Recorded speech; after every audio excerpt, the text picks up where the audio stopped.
Hi everyone, this is Angela from Lost in Reviews, and I'm here with Spencer from the movie Hesher. Hello. It's nice to meet you again. I saw your movie last night. First of all, I have to say, absolutely loved it. The hype was correct. Oh, thank you. What was the hype? Well, you know, I said briefly to you last night, and you had even told me about how you showed it at Sundance and it started getting kind of word of mouth before you'd even finished it. So that's kind of where I heard about it. There was no trailer yet. I just heard a couple of people that were cast in it and a general story, and I was like, I'm in right from there. Awesome. So I'd like for you to talk a little bit more about the inspiration behind the story and the character of Hesher, and if he was based on someone in your life that you personally knew. Yeah, well, part of, Hesher comes from someone that I had known, his backstory, which was someone who had, basically, he was a young boy, his parents weren't really looking after him, and he would get in a lot of trouble, and his parents didn't really care. They just didn't want to have anything to do with him. Eventually he went to live with his grandmother, who didn't want to be looking after her troubled teenage grandson, and they hated each other, and it was sad, to see it. And I just didn't, it's nothing that I could relate to, because I went over there a few times, and I was like, this is not pleasant here. But eventually she died, and he had nobody. He couldn't go back to his parents. He just had no one to turn to. It was really sad, and that's kind of where my friend's story ended in terms of Hesher. Uh-huh. And I kind of thought, well, what happens to someone like that, And I figured, well, all he really needed was someone to say, hey, we love you, and give you a hug, but he didn't have that. Yeah. And so I kind of imagined that he would put up walls to protect himself. Right. To say, I never want to be hurt like that ever again. Right. So I don't want friends and I don't want family, because that just equals bad feelings. And so he's sort of become a loner, a proper loner. Yeah. And he's really just scared to be hurt, which is so sad. But that's where he started, and then you built off of that to make what Hesher became in the movie. Yeah, and he's also, I think Hesher is a really fun guy. He's crazy, but he's really fun, and he's silly, but he's also really messed up. Right. And yeah, so that's that character. That's who that guy is. What he represents and why he's in the film in this boy's story is a different thing. Right. Yeah, I was going to get more into that, about kind of the symbolism of what Hesher represented, because the family had just dealt with grief with losing the wife and mother, and he kind of comes into the life and, says deal with it. And I wanted you to talk a little bit more about that and how he kind of represents death in a way. Yeah, well, I think Hesher represents a lot of things. One of the things he represents is absolutely death, like the Grim Reaper in a sense. Right. Here's this terrible, scary thing that shows up at this family's door and literally moves in. Yeah. Without being invited. Yeah. And he's not going anywhere. And there's nothing they can say or do that will make him leave. Yeah. And once they learn how to sort of function with him there, in a sense, he goes away. He's affected them. They'll never forget him, but he's part of their lives now. Mm-hmm. And could it possibly be that that's why his relationship with the grandma was so close, because maybe she had already, gotten to a point where she was accepting death when it would happen? And I don't want to spoil the movie for anybody, but you've seen it. But right. It's hard to not spoil it. But right. But he can, in a lot of ways, he's like the Grim Reaper. He's like death, and why does death? Hesher can be scary, but death isn't necessarily a scary thing, It's like, being born is exciting, and it's celebrated, but death is not, but it's just as important as being born in a way, because I don't believe that our lives start and stop. The universe is so big, and it's like the time we spend here is so little in the scheme of things, and it's, but death for the people that are left behind is a very different thing.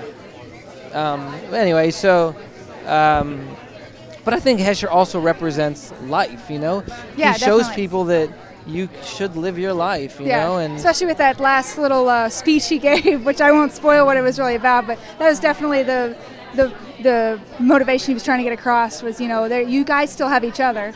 Yeah, and I think, Hesher points out some very simple things that I think we take for granted every day. You know, it's so easy to forget the simple things, and you don't have to be a genius to point it out. But sometimes it's nice to go, hey, look around you. This is all good stuff, and so.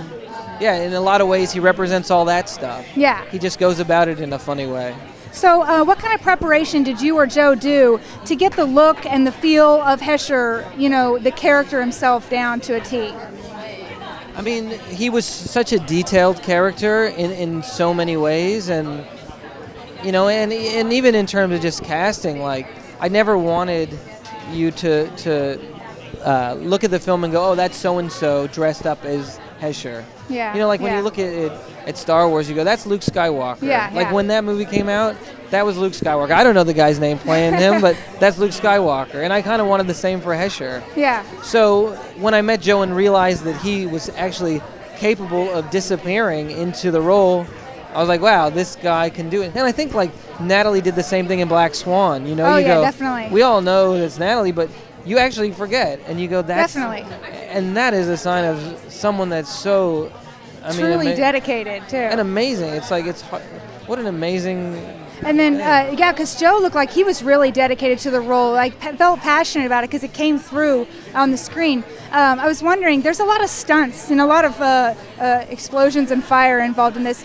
Did he ever like volunteer himself for the stunts, or did you just put him in some of them, like the pool scene? Yeah, I didn't tell him. I was just like, and fire.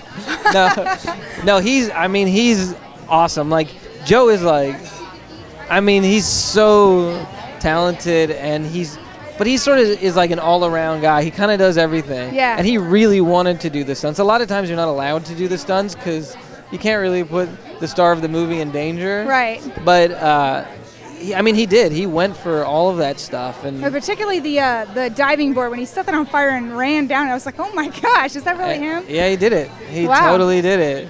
I was like, that's crazy. It kind of looked like fun at the same time, too. It's kind of fun. It's kind of. Did you come to the party last night? No, I didn't make it. Oh, there was a Hesher party that was very much like Hesher. Oh, really? Was there a pool? There was a pool.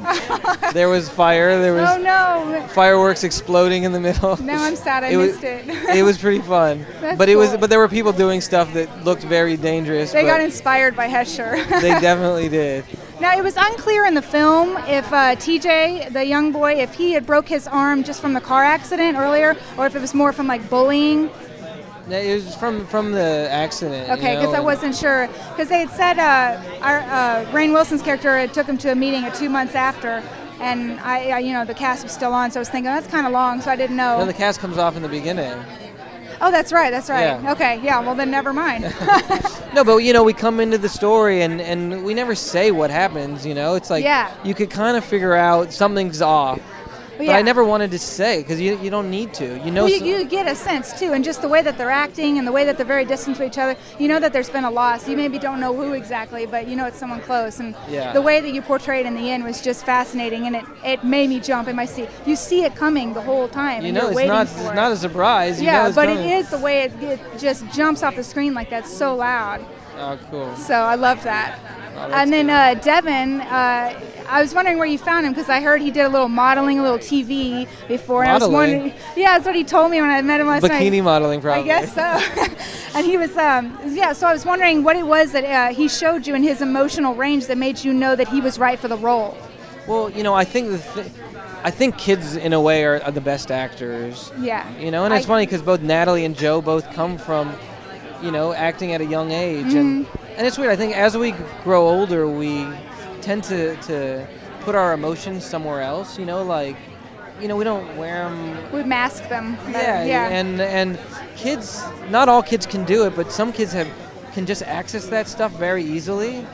And Devin was someone that could. I didn't know that he could do it. I had a feeling, and I didn't have a lot of time to figure it out before we started shooting the movie. But I felt that he had a real innocence, and anyway, he was so capable of doing that, and he was so brave and was able to go to real places. Yeah. And that's why I say I feel like in the movie he's not acting, like he's feeling, and there's I don't think anyone can say, oh, that's bad acting, because it's not acting. Well, yeah. He feeling saw that and as a we're- real and character at the time. He made those feelings real, and he's just reacting. Well, I thought he was fantastic. Oh, thanks. He is. And he he's has grown quite a bit since that was shot. Yeah, like I said, he ate a lot of spinach. Yeah. So what did you shoot the movie on, too? What format? Yeah. We shot on the Red, Oh, okay, cool. and we used old anamorphic film lenses, which I think it was the second film to do that. That's what I was told. Oh, But really? The Che was shot also using anamorphic lenses, Uh-huh. but we use these kind of crappy old lenses, and it's sort of, it takes the sharpness of the digital little sheen from and it. kind of takes it away, and Yeah. so it's kind of, I don't know. So I think the film has an interesting look. Yeah, I think so too. And I didn't know it was a red because usually it is like so crisp and clear you feel like you could reach in. Yeah. But it did have a very very real feel while still having kind of a gritty tone to it at the same time. So I'm sure that's what you're probably going for. Yeah, well, I didn't want it to look digital or new, and even just the whole, I wanted the film to feel timeless in a sense, like you don't know when the film takes place. Yeah. There's no technology in it.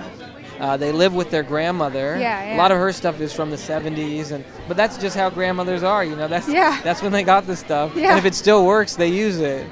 And, so I tried to stay away from anything that was time specific, because if it's the story, it doesn't have to be now. It could be in 10 years ago. It could be in 10 years. It's a movie that will last through the decades now. Well, we'll see. But I think in a lot of small towns, it's like you don't know.